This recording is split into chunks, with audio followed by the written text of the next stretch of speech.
On behalf of the Materials and Chemicals Management Division, I would like to give you a warm welcome to our side event. The side event is named the International Gold Supply Chain and Artisanal Mining from Potential to Transformational Impact. My name is Rocío Fernández, and I'm going to be moderating this session together with my colleague Hoa Lai. We're very, very happy to welcome all of you to today's discussion, which aims at increasing the awareness on the potential opportunities of the artisanal and small-scale gold mining sector to be a driver of economic growth with a focus on the least developed countries. In this session, we are joined by a remarkable set of speakers, ranging from representatives of government institutions of producing countries, members of international organizations, as well as personnel from the private sector, who each, in their own sphere, are working to transform the ASGM sector.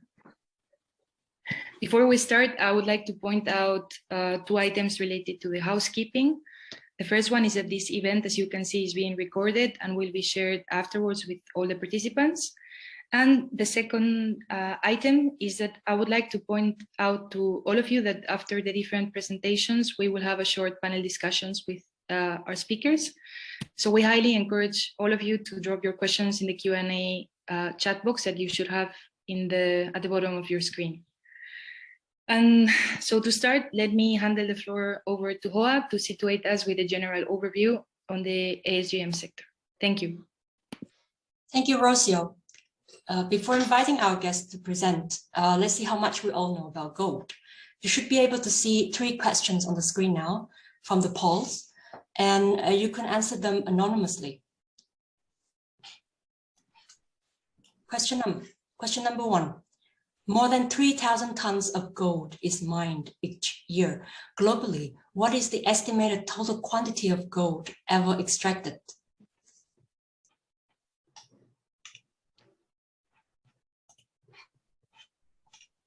Question number 2. What is the cost of US dollar of 1 kilogram of gold today?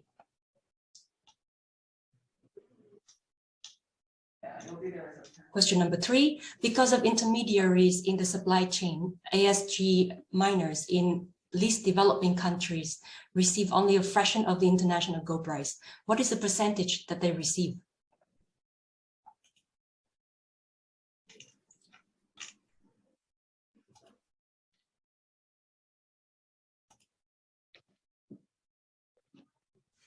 I can see your answers are coming in. Thank you very much.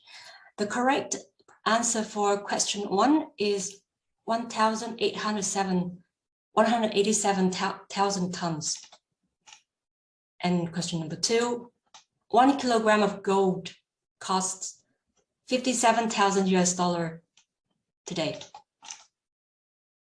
And contrary to the popular answers, artisanal and small-scale gold miners in LDCs receive more than 60% of the gold price.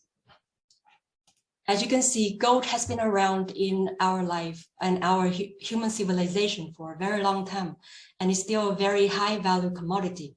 As the profit share of artisanal and small-scale miners in the gold value chain is particularly higher than that of others, gold mining is an excellent way to transfer wealth from rich to poor countries where most of the gold extraction activities are taking place. Now, we would like to invite you to watch a short video which shall give us a few more ideas of the ASGM sector and UNIDO support of the industry.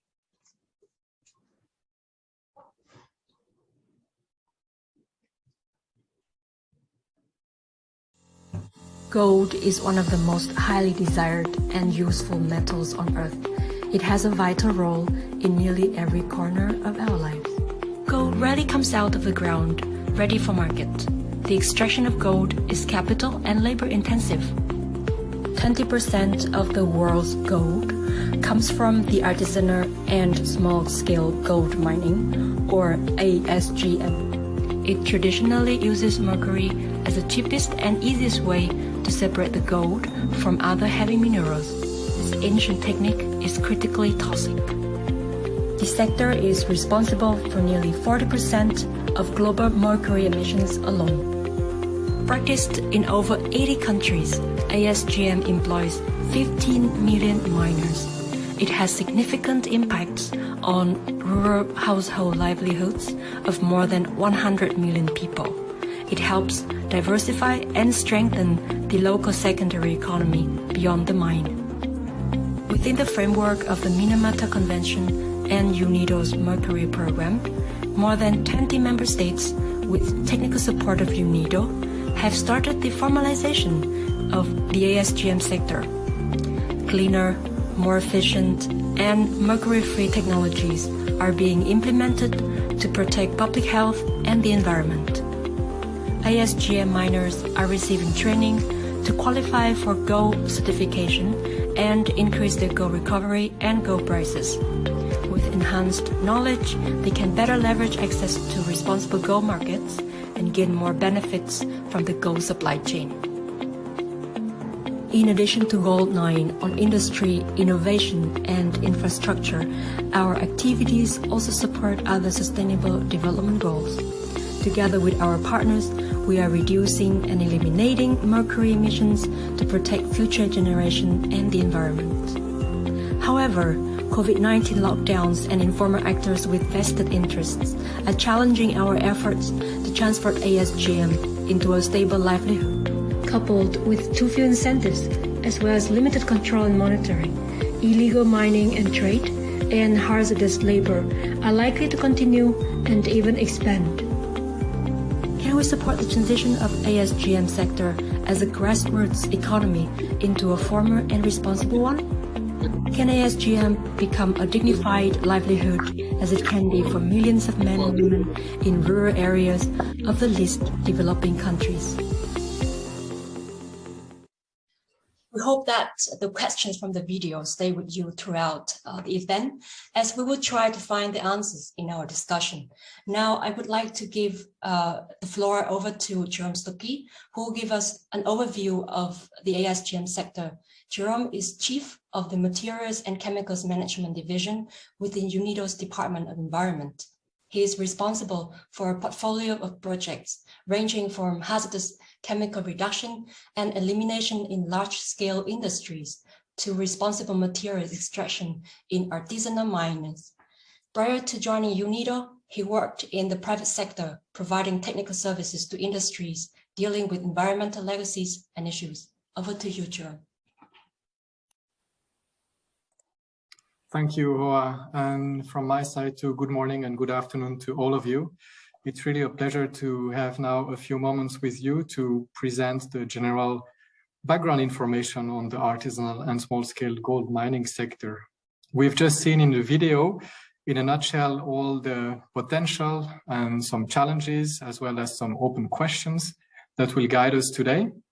And I would just like to take a bit more time now to talk about the great potential of the sector, what is happening in the least developing countries currently, how this is linked with the international gold trade, and then just briefly touch upon the different challenges as well as the solutions to give us all an overview of the artisanal and small-scale gold mining sector. Of course, when we are talking about artisanal and small-scale gold mining, the main purpose of all the miners is to extract gold, as we can see in the center of this slide. But this covers actually a broad range of activities. On the left-hand side, we can see some rudimentary techniques to extract the gold using some basic materials, shovels, a bucket, where the material is being mixed with water, and then using the property of gold, one of the property, which is its heavy weight, separating the gold from the other minerals using gravitation. Within ASGM, however, there are also some bit more operations with more equipment, such as the ones that we can see on the right-hand side, where you have a backhoe, a truck, and then some mills to reduce the fine of the gold particles and other minerals. So this implies, of course, some investments. So I just want with this slide to really explain that while we have an acronym of only 4 letters, ASGM, it actually covers a broad range of actors and operations from very rudimentary to already quite complex, with one single goal to separate gold from the other minerals. Next slide, please. Yes, we've already heard that 20% of the gold at global level is being produced from artisanal and small-scale gold mining sector. This represents more or less 600 tons per year, and at the current gold value, this is more than $30 billion US. So it's really a huge sector, $30 billion US only from the artisanal and small-scale gold mining sector. It's a livelihood for 15 million miners, and it also creates a livelihood for approximately 100 million persons that are living in the economy that is developing around the mining sites. So here again, we see that it has a very large impact in terms of the socio-economic development of mainly rural areas in many countries. It is a mainly informal sector, but this is not so unusual for most of the developing countries. In this specific sector, it does nevertheless have some impact due to some illicit activities that I will touch upon later on. Next slide, please. So where does ASGM take place? We've heard more than 70 countries see ASGM activities. Not all of them are LDCs. So if we take a closer look at the LDC countries, we see that currently there are 46 LDC countries, most of them in Africa, but also in Asia. Now, if we overlap the two maps, the maps where ASGM is taking place and the maps of the LDCs, we see that actually the vast majorities of LDCs see some ASGM activities. So it's really a significant sector for the vast majority of the LDC countries, given also the financial volume and the number of people that are involved. It is, for many economies, a very important sector. Next slide, please. Now, if we zoom in Africa, I've mentioned that 20% of all the gold is produced from artisanal and small-scale gold mining. But we can see from this slide that actually in Africa, it's a minimum of 25% for countries such as Mali or Tanzania. It's much more for Burkina Faso. And actually in Sudan, which is one of the major gold producers in Africa, it's more than 90% of all the gold that is being produced from artisanal and small-scale gold mining and not from large-scale mining, industrial mining sites. So here again, we see that the importance of this sector for the economies of these countries is really significant. Now I've been describing what is happening at the country level. In many LDCs, this activity takes place. It has a high potential for economic and social development, but how is it linked to the international gold trade?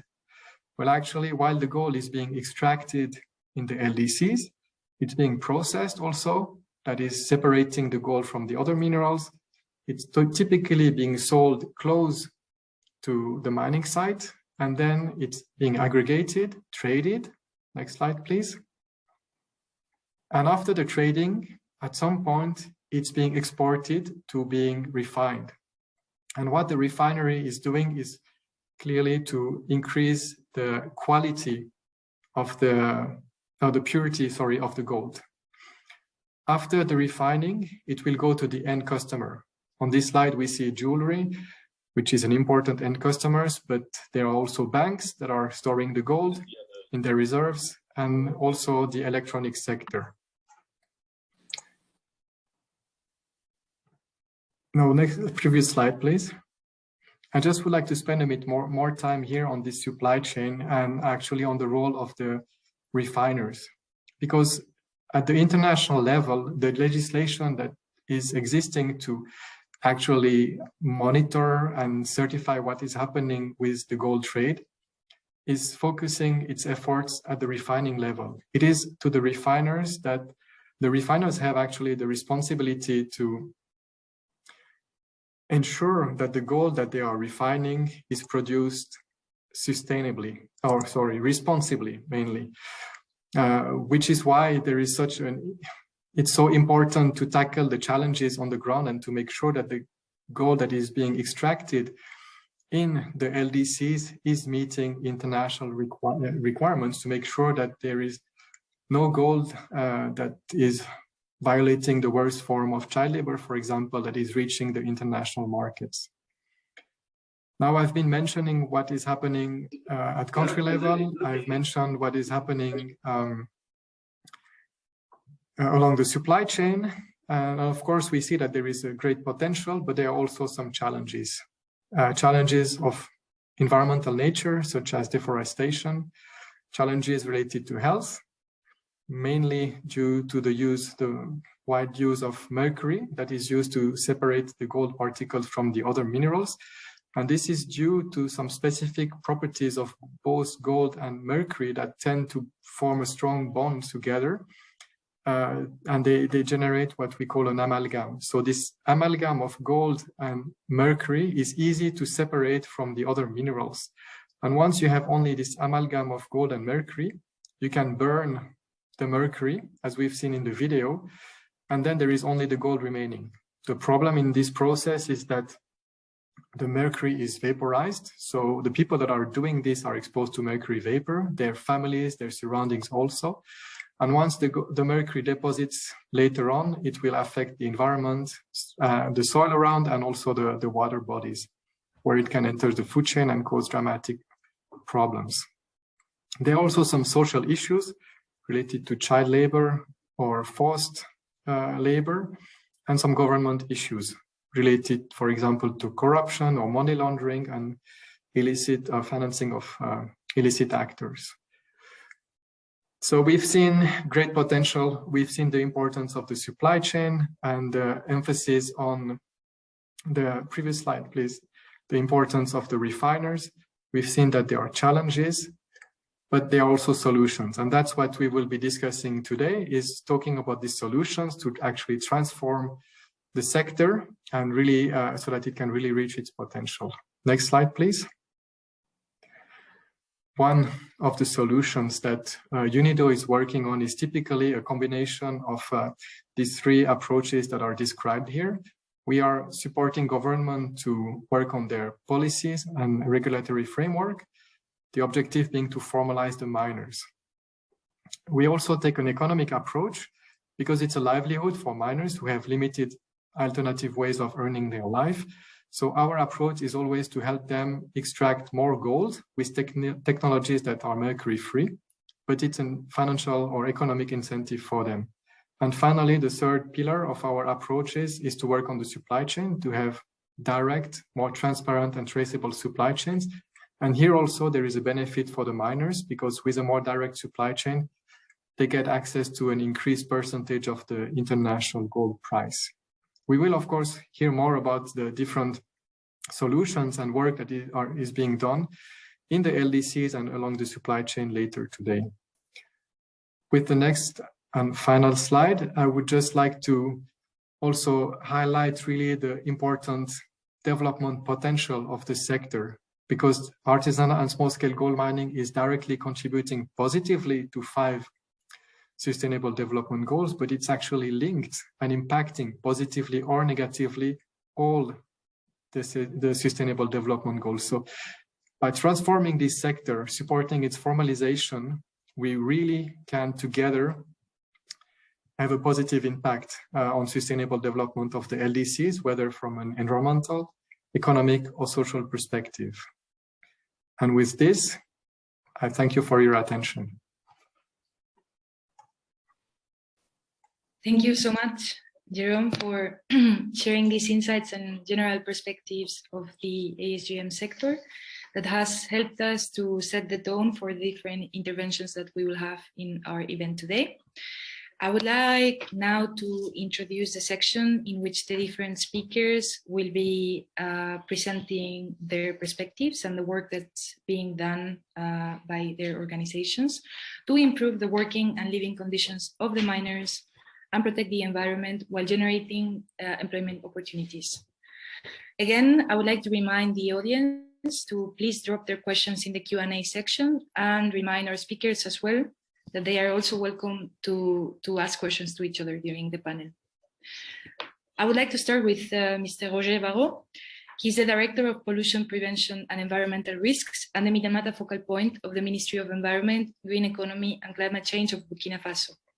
He has been involved for a long time in projects and activities related to the reduction of mercury use and improvement of formalization in the ASGM sector. In this sense, we will start from the very beginning of the supply chain and ASGM producing country, talking about the importance of formalization. Go ahead, Mr. Bao. Thank you, Rocio, for the floor. Good evening, everybody. Good morning, everybody. It's a pleasure for me to present the topic on ASGM formalization, economic leverage, and environmental protection factor. Next. This is the plane. We'll speak about formalization, environmental benefit of formalization, economic benefit of formalization, and a case study in our country. Next.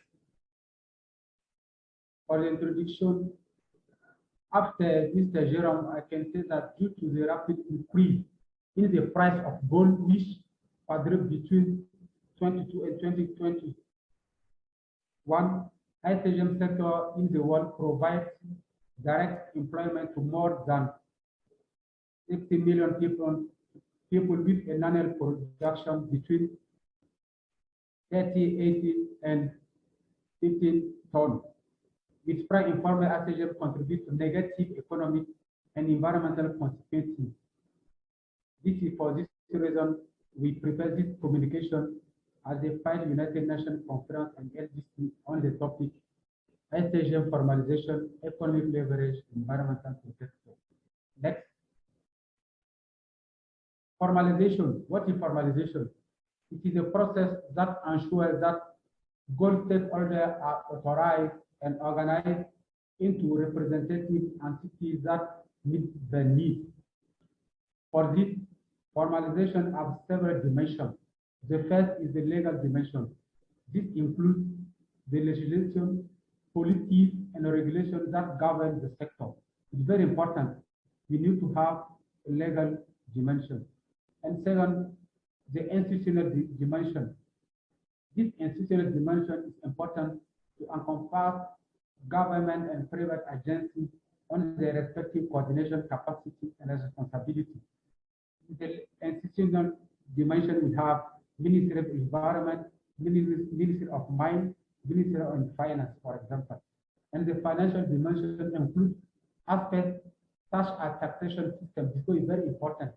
ASGM can give some money, can give a lot of wealth for countries. That is very important, this dimension. And we have also socio-economic dimension include the social arrangement that govern the sector locally and all cultural aspect working conditions. Because we know that ASGM is in some area where we have a lot of people come from other areas. It's very important to respect the culture of the area where ASGM is located. That's very important. This permits to have a good work. We have also geo-environmental dimension that includes geological, geographical, environmental. Geological, because it's very important to know if we have a lot of gold inside, and environmental will take in account a lot of things like pollution, deforestation, and so on. Next. And if we follow the different dimensions, the different level, environmental dimension, institutional dimension, environment, we can have some benefit linked for formalization. The first is compliance with environmental legislation. It's very important to respect this. Because if you are formalized, we have an address and institutional structure can contact you. We are also extension of clean technology. Jerome show the free technology, mercury free technology implemented in some countries. So this is possible if you are formalized. You are also protection of air from chemical and dust emission. If you have free technology, mercury free technology, we don't have emission of chemical. and we will reduce gas emission also. This contributes to preserve soil quality. Also, we have prevention of bioaccumulation potential in ecosystem, because in clean technology, we don't have a lot of pollution, so we can preserve a lot of things of ecosystem, no contamination of water, and we can control adverse effects on human health. Next. At the economic level, we have some benefits, because if you formalize your ASGM, you have benefits from the income it generates. Because on the ASGM 6, we have some activity, and this activity can give some income. We have also moderate illegal traffic in minerals. If you are formalized, you don't have illegal traffic. We reduce poverty and improve living conditions. We promote job creation, facilitate positive spillover effects and other economic sectors. If you are ASGM, we can have another activity like food, drink water, mechanic activity, and building activity. That is very important. We can increase also foreign exchange earning, lower cost for seed restoration. Because if you are formalized, you must pay some money to restoration of the seed. This money is recovered by institutional structure, Minister of Mining or Minister of Environment. Next. Next. In our country, we have a case study. This case study is implemented by National Agency for the Supervision of Artisanal and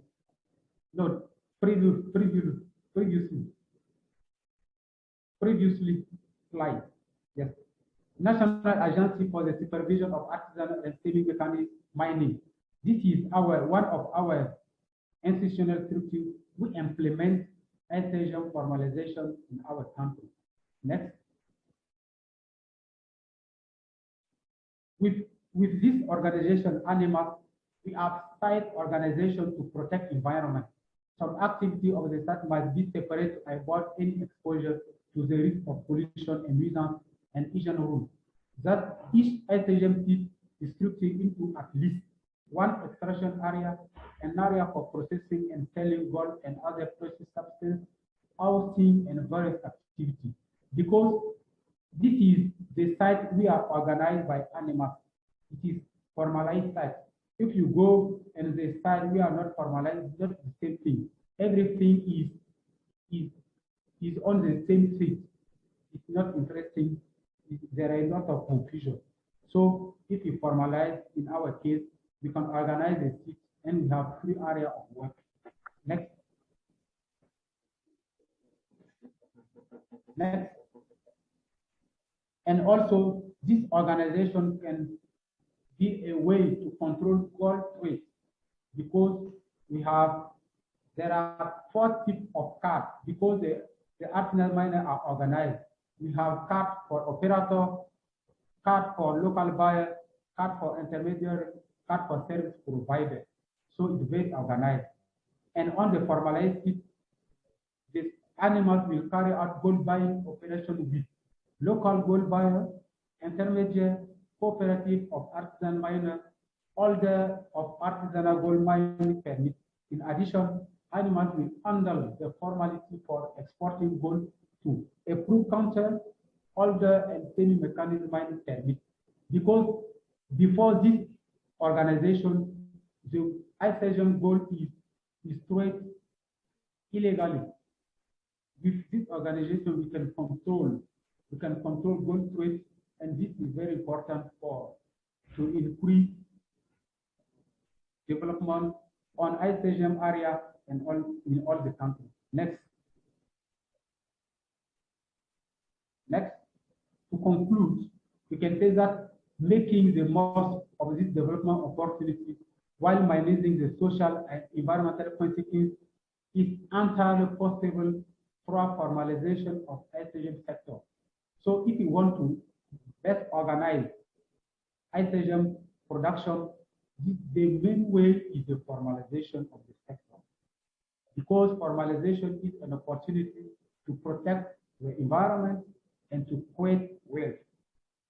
The most important thing is to assist ASGM actors for the formalization. Formalization is one thing. The other thing is to assist the ASGM actor, to assist artisanal miners to formalize themselves, to have a lot of capacity to work, and so on. Thank you for your attention. Thank you so much, Roger, for sharing with us your insights on formalization and how this is being implemented in Burkina Faso and improving the economic, environmental, and social conditions of artisanal miners. Thank you so much. I would like now to turn to another African producing country with a different context. In this case, we are going to Madagascar. And I would like to introduce Ms. Liliane. She's Head of Medical and Social Services and Minamata Focal Point from the Ministry of Environment and Sustainable Development of Madagascar. She's a specialist in public health and community-related issues. And as Mr. Barro, she has long been working in projects and activities related to the ASGM sector. She will be talking about the specificities of artisanal gold mining in Madagascar and which are the key challenges and opportunities for formalization and responsible supply chains. Over to you, Ms. Liliane. Yeah. Thank you, Rocio. Good morning and good afternoon. And thank you again for giving me the opportunity to share with you the experiences of Madagascar on international gold supply chain and artisanal mining. Next, please. See first the ASGM context in Madagascar. Artisanal and small-scale gold mining provides direct employment for 600,000 Malagasy people and indirect employment for 2.5 million people, with 37% women and 20% of children. Most ASGM is informal in Madagascar, and the annual gold production is estimated on 14 tons in Madagascar. Next, please. Next slide, please. ASGM in Madagascar uses 80 tons of mercury a year in total seats of 37 hectares in 11 ASGM areas in Madagascar. However, despite existing regulation, informal gold mining activities have caused widespread environmental degradation in Madagascar. This mercury usage has caused serious health risks and impacts to miners and mining communities, also resulting in widespread environmental pollution in Madagascar. Like in the screen, I would like to show you the amalgam gold mercury burned by the Malagasy people and the degradation of environments. Next slide, please. Next, please. Yes, concerning the formalization and institutional context in Madagascar, Madagascar's gold mining sector is regulated by the Mining Code and a gold regime. The gold regime stipulates that all chemicals processes are prohibited in Madagascar, with mercury use especially prohibited through an ordinance here in Madagascar. In support of the gold regime, the National Gold Agency, called ENOR, Agence Nationale de la Filière Or, was established in 2015 under the technical supervision of the Ministry of Mines in Madagascar. Next slide, please. Concerning the formalization also, the ANOR oversees the overall management of gold sector in Madagascar, such as making gold miners cards available, receiving and processing applications for collectors' cards, publishing statistics related to gold sector, and monitoring the implementation by the operations for the provision of the specification of the mining operators of the gold sector. Next, please. Next, please. Next slide, please. In addition, the ANOR is promoting the activity of the gold sector by supporting operators in their professionalization, supporting the actors of the sector by providing them. Previous slide, please. Concerning the gold supply chain in Madagascar, the ASGM sector's gold production in Madagascar is covered by two categories of supply chain, formal and informal. Excuse me. For the ANOR oversees the management of gold sector. In addition, for the previous activities of ANOR is promoting the activities of the gold sector by supporting operators for their professionalization, supporting the actions of the sector in providing them with the necessary information, monitoring the traceability of the products and the quality label, both at national and international levels, and promoting gold transformation into jewelry to create added value. Next slide, please. Next slide, please.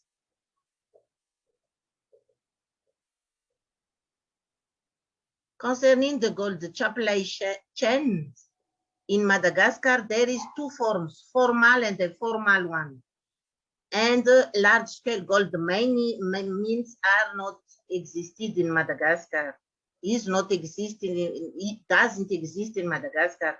In 2015, gold regime legislation defines the national formal supply chain, including within the ASGM sector. Individual or group are located formal licenses of formalization and grant them to undertake designated roles within specific steps of the supply chain, like in gold miners, collectors, commercial counters, legal entities under Malagasy law resident in Madagascar, and holders of an agreement issued by ANOR. Next, please. Next, please. The export process is exclusively responsible for the central authorities in Antananarivo for the formal supply chain. The export is managed by the one-stop shop. It's a collection of entities involved in the export process, like Direction of Management of Mine in North Madagascar, Mining Laboratory, Ministry of Finance, and the National Army. The process is relatively efficient, usually being completed in less than 2 days. Next. The traceability of gold from source to the point of export is ensured by the certificate of origin. Certificate of origin are completed by the collectors, and all suppliers must be accredited holder of a gold miner card. Next, please. For the informal chain, there is two types. An old system of multiple collector that convey products from a formal miner to long-established exporter. To facilitate supply, these exporters often provide pre-finishing to collector and gold miners.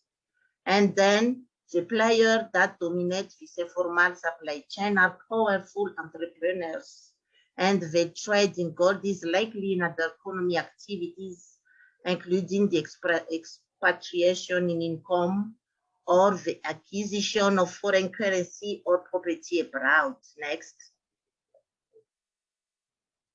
Next, please. Lilian, I'm very sorry to jump in. I need to ask you to jump to the conclusions because of the time limitations. Thank you so much. Yeah. So for the conclusion,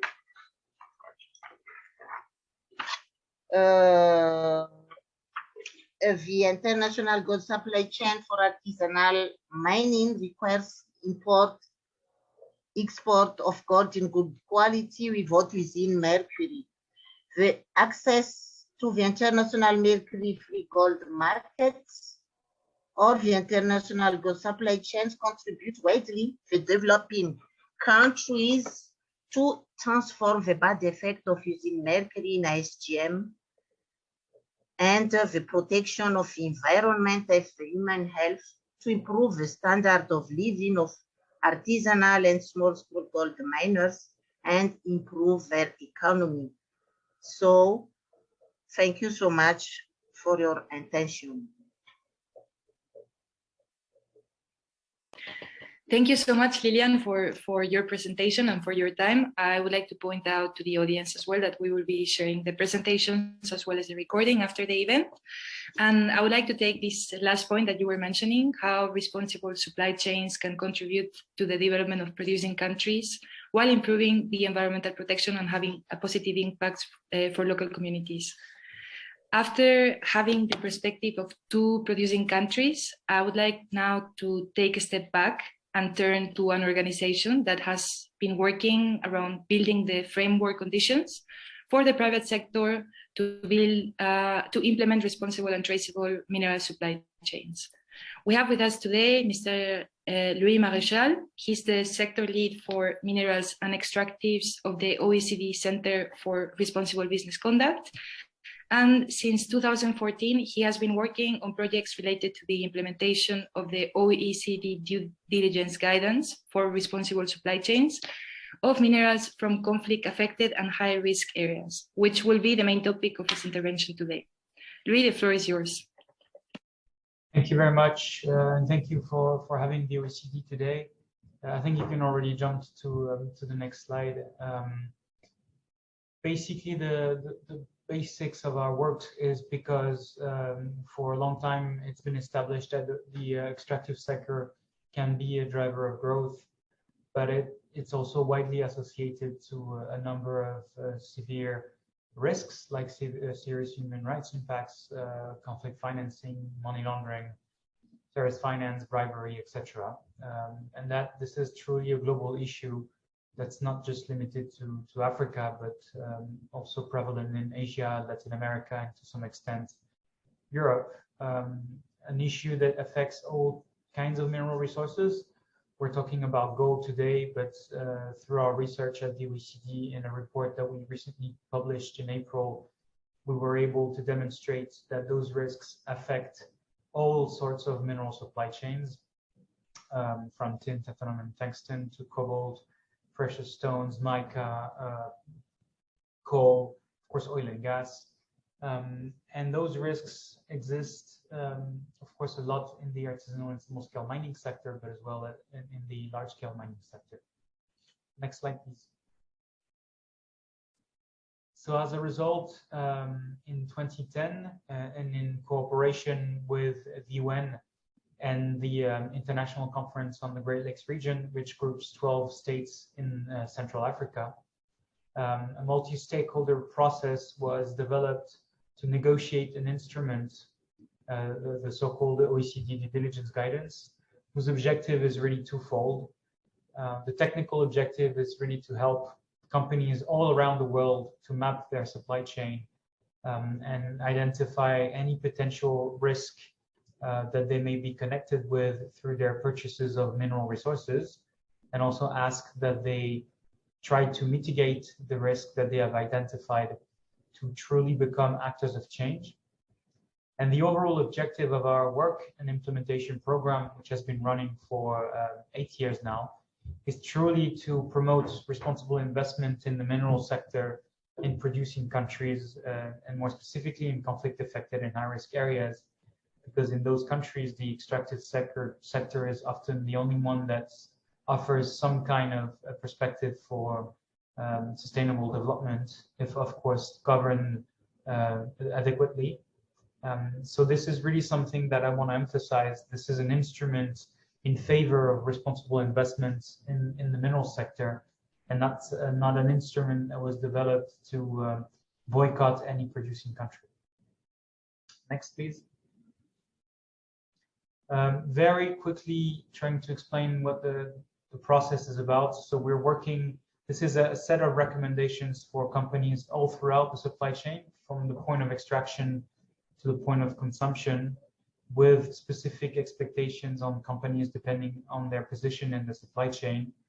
Jérôme mentioned the specific role of refiners. Indeed, this is where our standard calls for an independent third-party audit to take place on an annual basis, and this audit is meant to ensure that those refiners are implementing responsible business conduct standards, meaning that they have systems in place that allow them to identify the provenance of their sourcing and conduct risk assessments, and when needed, implement mitigation strategies.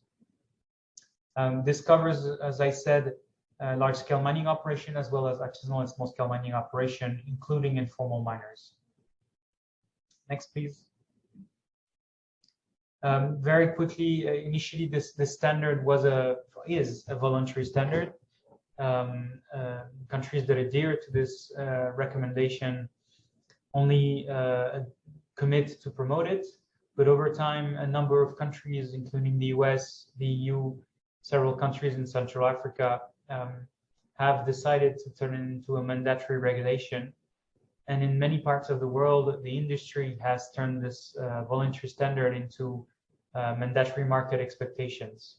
So for gold markets, this involves in particular the London Bullion Market Association, the Dubai Multi-Commodity Center, now the Indian National Stock Exchange, the Borsa Istanbul in Turkey. So major market players all around the world have decided to ask their members and market participants to follow our recommendation. So it's truly now an international benchmark for all companies wishing to implement responsible sourcing expectations. Next, please. So as you may have understood, we have some specific work on ASM. The reason for that is that this is often the part of the supply chain where people are most at risk of being extorted or targeted by non-state armed groups or even regular troops, where you would find the most serious abuses of human rights, where a lot of the terrorist finance may be occurring. So this is a portion of the supply chain that is specifically exposed to those risks. So there is a specific need to support the formalization of artisanal mining and its inclusion in global supply chains. Next, please. So the way we do that is through specific provisions and recommendations in the document that clarifies that the guidance actually enables or seeks to enable market access to artisanal and small-scale miners, including informal actors, even illegal. And the way we do that is by providing some guidance on how those so-called legitimate miners that may be illegal may embark on a process of formalization with the support of the supply chain. And a number of participating organizations, even some of them here today, have developed on-the-ground projects to support communities to embark on this journey. So our document and our program really very clearly makes the point that ASM has a key role to play and can drive sector-wide changes in responsible sourcing. It represents 20 to 25% of the gold production, but in other supply chains, ASM may represent even more than that. So it's truly a strategic part of the supply chain. But of course, in order to ensure that it may formalize over time, it requires support from all stakeholders. So primarily, governments have a key role to play, but of course, the private sector has a substantial contribution to make. And in particular, this is something that is clarified in the frequently asked question document that we developed in May 2016. That's available on our website. This is a document that clarifies the various steps that a responsible international buyer may go through to identify a legitimate source of supply in the ASM community, and then step by step build a commercial relation with that community. A lot of it goes through refiners, and you'll hear from them in a moment, but it's not just a refiner, and that's the second point here on my slide. It's crucial, and that's also a message for in particular producing countries. It's crucial to focus efforts now on the formalization of the entire supply chain, so the collectors, the traders, and exporters, because only working at the mine site level can only achieve so much. And if the people that are financing the extraction are not part of the formal system, then it's really challenging to achieve any sustainable impact in formalization strategies. So I think this would be my key message.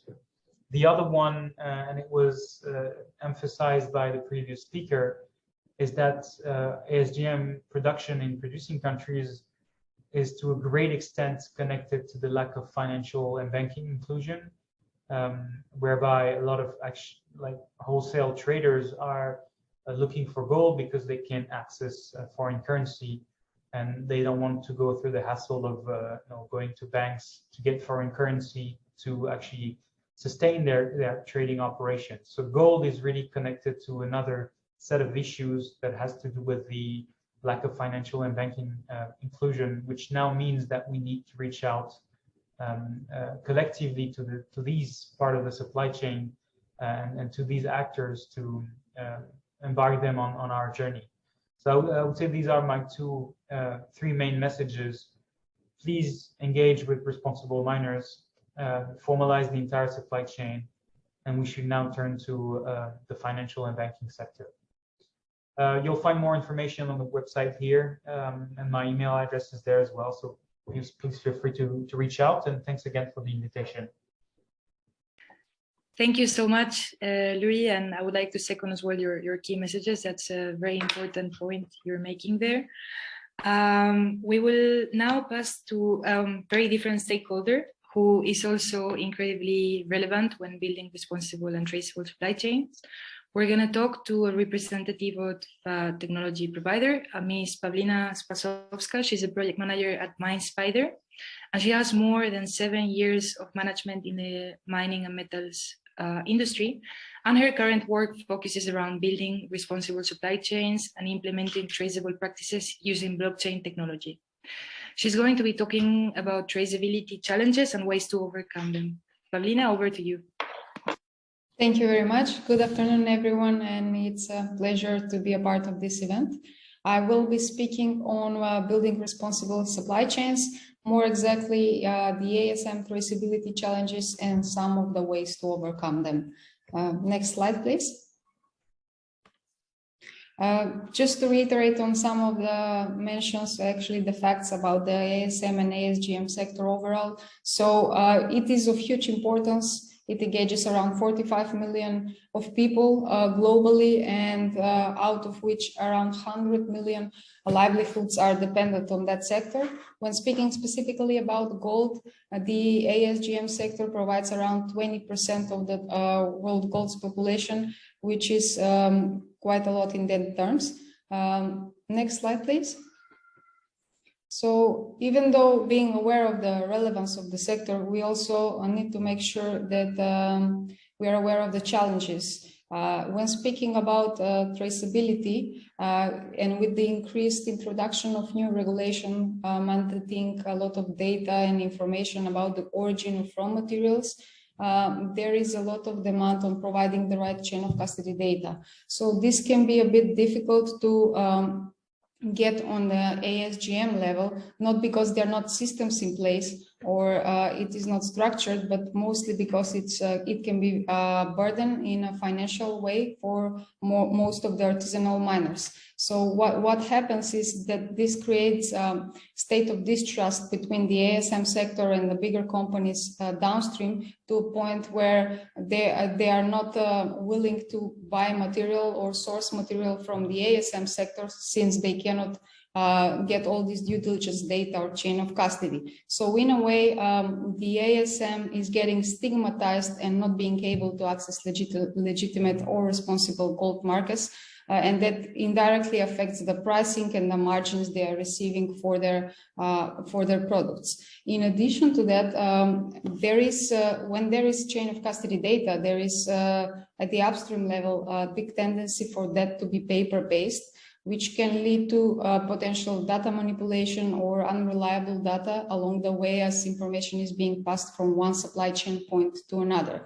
Assurance mechanisms itself are not universally available, and overall there are lack of incentives for responsible sourcing that additionally create issues with proving the traceability and the chain of custody data.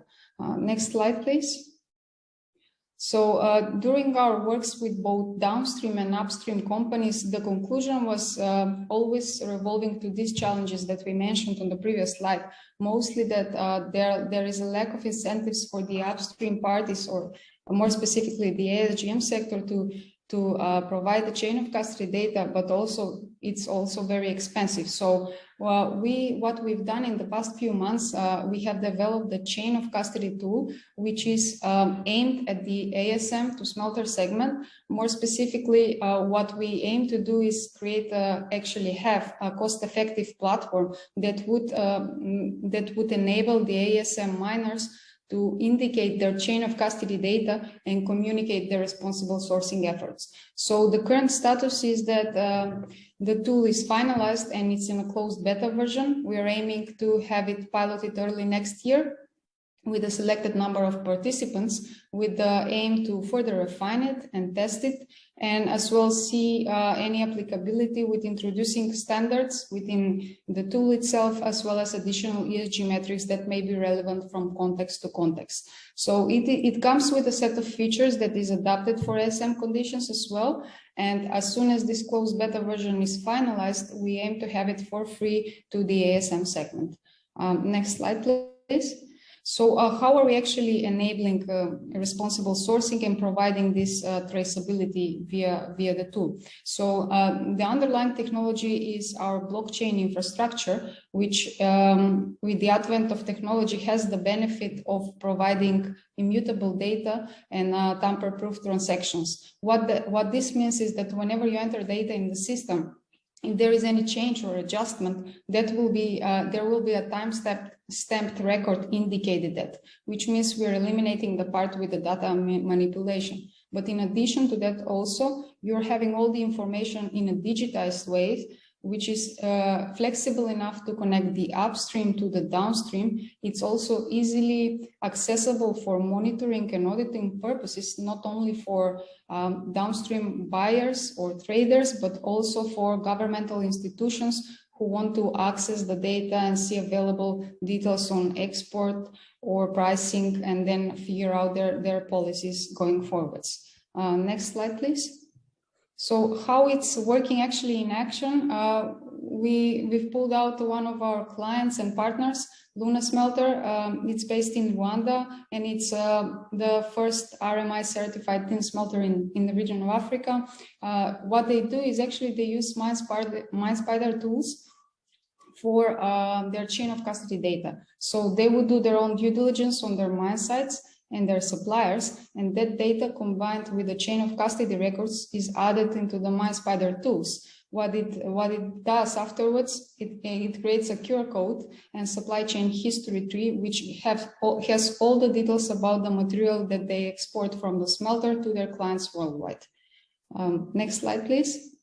So overall, even though the chain of custody tool is just a small piece of the puzzle, in the efforts of making sure the ASGM is more responsible, and we're building responsible supply chains. If it's coupled with the works that already some initiatives, groups, or institutions are doing, it can be a very powerful tool that can enable the ASM sector overall to build the trust and transparency in between supply chains and supply chain actors, but also improve their market access and livelihood indirectly.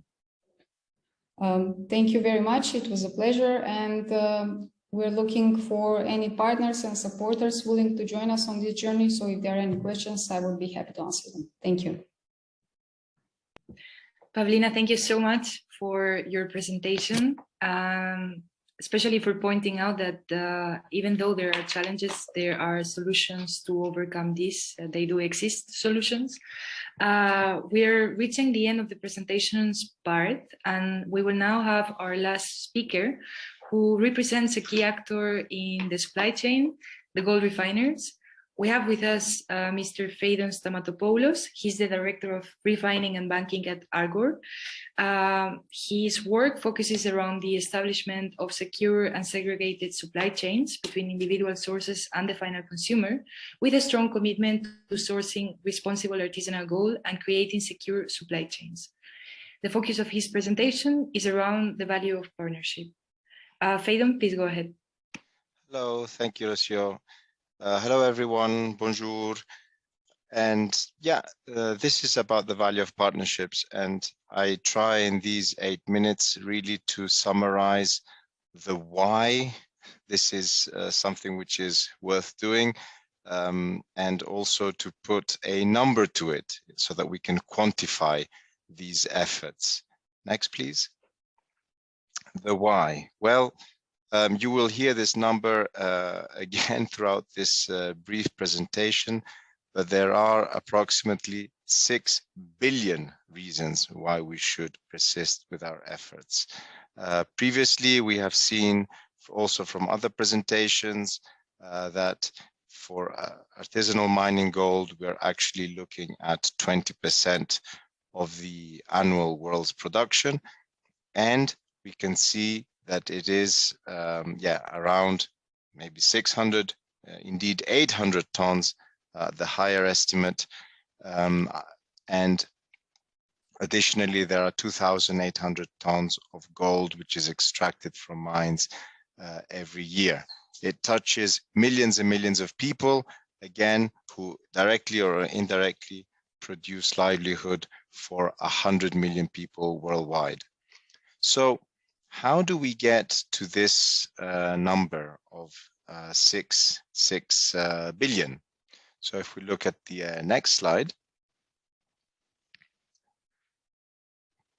as we have seen also in questions 1 and question 3, artisanal miners do not obtain the 100% of the value of gold. We have always mentioned as Argor that it is sad and ironic how everybody knows the price of gold, but certainly not everybody is able to obtain its value. So by taking a rough estimate that artisanal miners obtain a fraction, so a high fraction, let's say 70% of the world of the value of the gold that they extract, instead of obtaining 16 billion per year, they actually obtain 10 billion a year. Therefore, $6 billion every year is not received by the communities that, again, ironically and tragically, need it most. And may I just mention that this is every year, and I can think of no other development aid or program that can provide this kind of funding per year, every year. Therefore, the potential impact is therefore huge. And in addition, having fair and transparent pricing creates a cleaner and more transparent industry. As Mr. Barro mentioned earlier, this is a consequence of a clear economic benefit of formalization. And why do we want to create transparent supply chains and provide fair pricing for gold? not only to help communities with this 6 billion a year, but in doing so, in exporting material transparently from these countries that produce it, we also avoid that artisanal gold is presented to the market in a roundabout way and sold as recycled material. And this is a big theme which is affecting the industry, in which the origin of material becomes more and more important. Next, please. So how is this done? We know that demand from the downstream sector exists. We know that the market, the jewelers, the watchmakers, even investors want artisanal mining gold in their product. We now need to convince the upstream sector, and this is where Argor needs your support. Probably all the stakeholders present here, all the ones also present in the audience. We need dedicated national stakeholders which will make the difference in convincing artisanal mining communities to export, to enter these supply chains, and to benefit from the fair pricing that we discussed. The challenge is therefore composed of two important halves. There is the responsible extraction of the material, and we have seen how through UNIDO projects, for example, we focus on increasing capacity and in improving extraction conditions and eliminating mercury as per the Minamata Convention. So there's the responsible extraction, and what Argor can bring is the responsible sourcing and the responsible buying and bringing this material in the international market. But the devil is in the detail. We have seen this from working together on several projects. Next, please.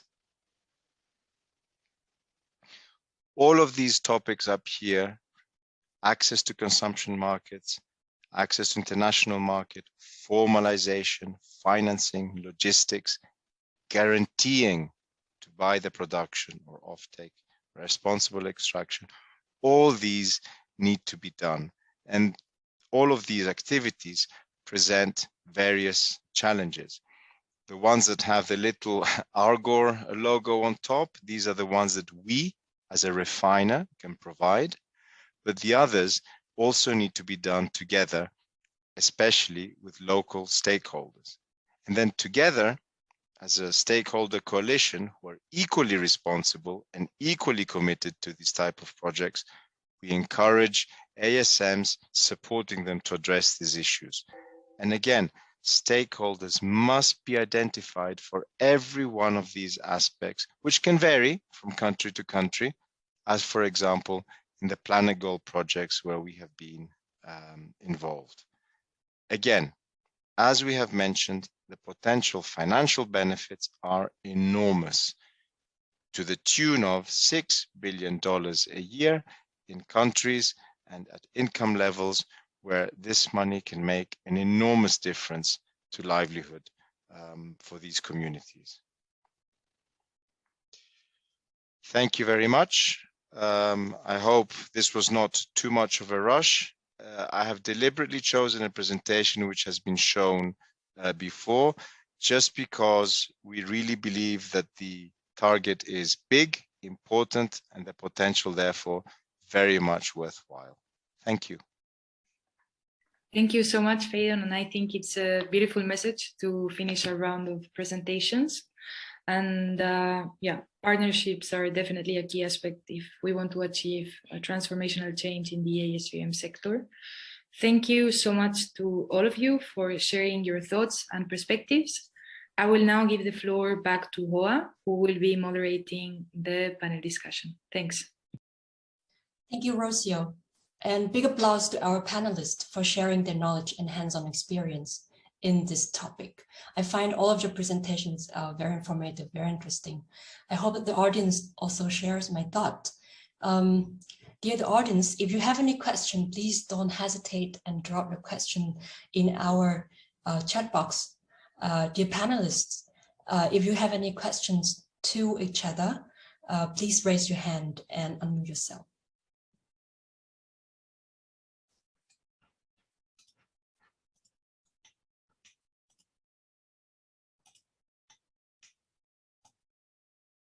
I received now the first question from the audience. To Mr. Roger, ASGM is an important sector in your country, and we have heard about the formalization efforts done by your government.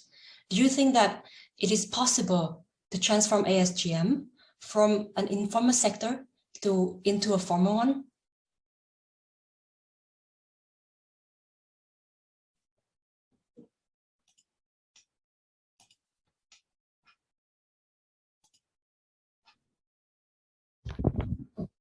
Okay, hello. Thank you for your question. Do you hear me? Yes, I can hear you well. You have the floor. Thank you for your question. I think that it's possible to transform ASGM sector from informal to formal, because it's possible. The most thing to do is to organize the different actors, the older, because we have the work on the ASGM tip is there are some, everybody have a task. So you need to organize the system to have some, in French we say that cooperative. If you have some cooperative, you can organize the ASGM actor. This can improve the way to treat the mineral to get gold, and also this can put on the same basket the potentiality to work. Because if you have 1 ton of mineral to treat, me also I have 1 ton to treat. Everybody have 1 ton. If we are 10, we have 1,000 tons to treat. So we can get a strong material to do this. I think that it's possible, but the most thing to do is to give some guarantee to stakeholders that if they treat the mineral, they will recover the same quantity of gold. That is the actor want to know, if you have a common system for treatment, how can we be sure that my gold will come back to me? If this is okay, I think that the other thing will go fastly, but you need to ensure the mineral that common treatment system, you will have the same quantity of gold. Thank you very much. Thank you very much. It was a beautiful metaphor there, and very much enthusiasm from your side. I have seen another question from the audience. How do we ensure that formalization is not weaponized to erase the ASGM sector in favor of the LSM sector? To answer this question. The question is for me? I'm not sure which presenter this question is dedicated to, but from the presenters, would you volunteer to answer this? No, can you repeat, please? Yes. How do we ensure that formalization is not used to erase the ASGM sector and support the LSM, large-scale mining sector? I can see that Faden has the answer. Can I invite Faden to unmute yourself and give us your question? The answer. Yeah, I mean, I'm not sure if it is the answer. I think it is an opinion or a point of view of how we see it. And also in a question that was asked by the audience. I think formalization of the artisanal mining sector can only bring benefits, provided that the local governance is able to withstand the challenges and to regulate, and not only regulate, but act because there has to be consequence if rules and regulations are not respected. And the idea, for example, as a refiner, we recognize that we cannot engage with separate ASM sites all over the world because there's simply too many. It is simply, the economy of scale is just against this interaction of one refiner with one ASM source.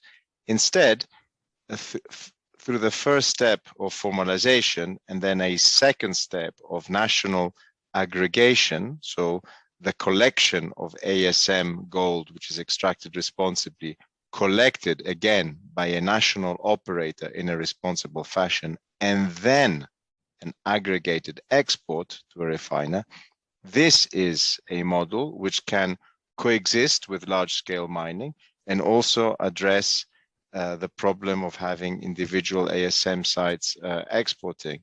So I do not see the two things being mutually exclusive in no way so far. Thank you. Thank you very much, Faden. I hope the answer satisfies the one who asked the question. I have another question to Ms. Lilian. Ms. Lilian, are you ready to take the question? Excuse me? Oh, what is the question, please? Yes, the question is, we have seen the efforts done by your government, as well as potential benefits and the remaining challenges. However, Madagascar is a very large island with many natural resources. Is ASGM really a significant sector at the national level?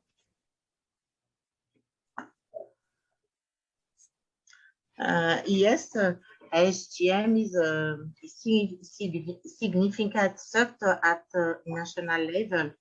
But nowadays, ASGM is an informal sector now. But we are now working with UNIDO for the Gold Plus project to make this sector formal. This project has 4 components. This project will start next year because we are now just finish the PPG document for this project. We have already have a national plan to formalize this sector, to make gold miners access to financial, to avoid the use of mercury in this sector, and to promote knowledge in the knowledge sharing in ASGM. And nowadays we are the government, the Ministry of Environment with other ministries, Ministry of Mine, Dianor, with UNIDO in Madagascar, with NGOs are working together to implement this project. Thank you.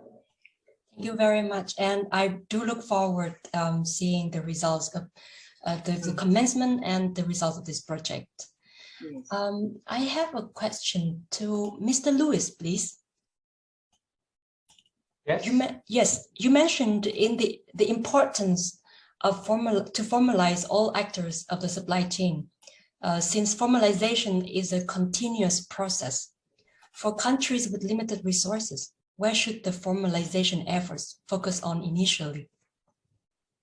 I think what's interesting is that host governments can direct also the aid of international actors. So of course, a lot of help and support is needed at the extraction site, because this is where the danger lies actually in extraction activities. But governments can further regulate the trade of gold.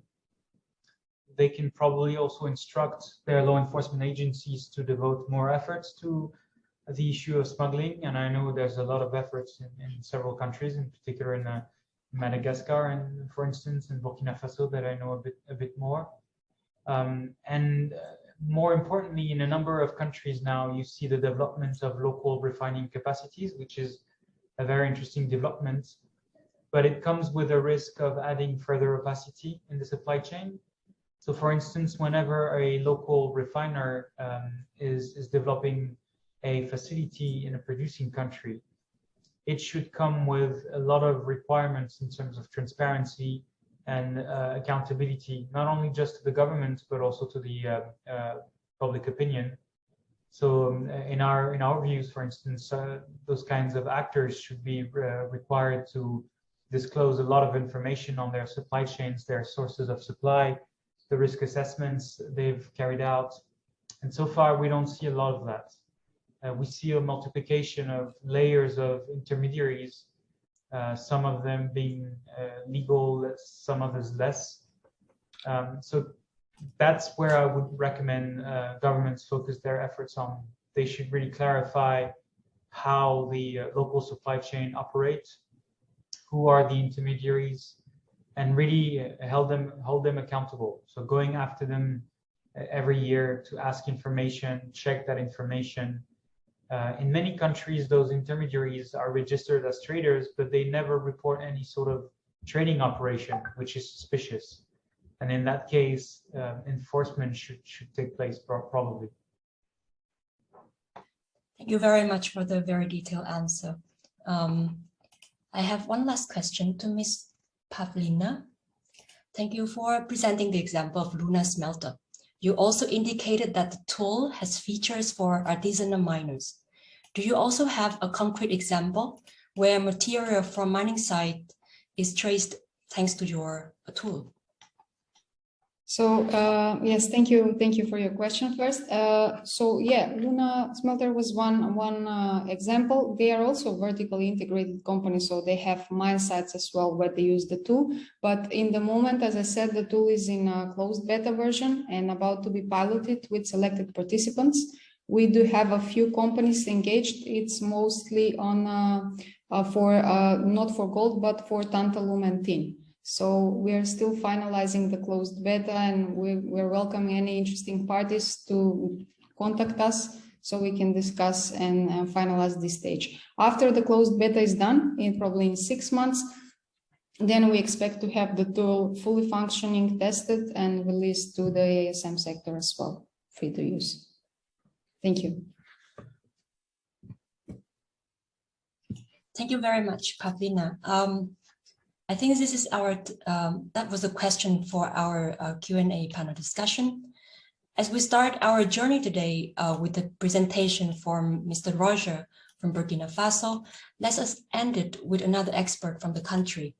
We will hear from Ms. Alizeta, National Project Coordinator of the Artisanal Gold Council in Burkina Faso, who will share with us her activities in Burkina Faso in the next video message. Je suis Dr Ouedraogo Alizeta, je suis socio-anthropologue et coordonnatrice du projet Planet Gold au Burkina Faso, exécuté par AGC et mise en œuvre par l'ONUDI, également financé par le Fonds mondial environnemental. Et au Burkina, ce projet-là également a pour partenaire au niveau de l'exécution. Nous travaillons en étroite collaboration avec le ministère des Mines à travers l'ANEMAS et également avec le ministère de l'Environnement à travers la Direction générale de la préservation de l'environnement. Et vraiment, voici nos acteurs et aussi également les artisans miniers. Et nous avons, comme ces sites pilotes qu'on a, le site de Nick-Pierre qui est situé à Dano dans la région du sud-ouest, pour implémenter le projet Planet Gold, qui a pour objectif l'élimination et et l'amélioration du secteur de l'exploitation artisanale de l'or. Et également, c'est dans un contexte où, au Burkina Faso particulièrement, ce secteur-là emploie beaucoup de monde. Et suite aussi au fait que c'est sans oublier que notre pays aussi, c'est un pays pauvre et où le taux de chômage est également élevé. Et voilà un peu, le secteur vraiment, c'est un secteur qui a besoin de soutien, beaucoup de soutien, parce que je dirais que c'est un secteur qui règle en partie le problème de chômage au Burkina Faso. Et j'invite également que le gouvernement, les structures qui œuvrent dans ce domaine-là, toutes les structures à se mettre ensemble, à faire une synergie d'action et travailler ensemble à vraiment inciter les artisans miniers à se mettre plus en coopérative pour faciliter leur inclusion financière et aussi auprès des investisseurs et aussi de certains bailleurs. Donc vraiment c'est un projet que je dirais qui est vraiment louable et qui soutiendrait vraiment et qui nous permettra de montrer aux artisans miniers qu'il y a une autre manière de traiter l'or sans mercure et aussi préserver la santé de l'environnement, de santé humaine et animale également. Merci. Thank you, Ms. Alizetta. I can see you on the Zoom. We would like to thank you very much for sending in the video message. We have reached the end of our event today. It is very certain that more challenges are awaiting us in formalizing the ASGM sector and making it a dignified livelihood as it can be for millions of men and women in rural areas of least developing countries. However, a solution does exist and we have the tools and political will to do it. We hope that the messages from our speakers today have encouraged government officials of LDCs to reassess the importance of the ASGM sector and to strengthen their policy frameworks on responsible gold mining. And if you are working in mining companies, in gold refineries, or if you are jewelers or consumer, it is now the time to take action.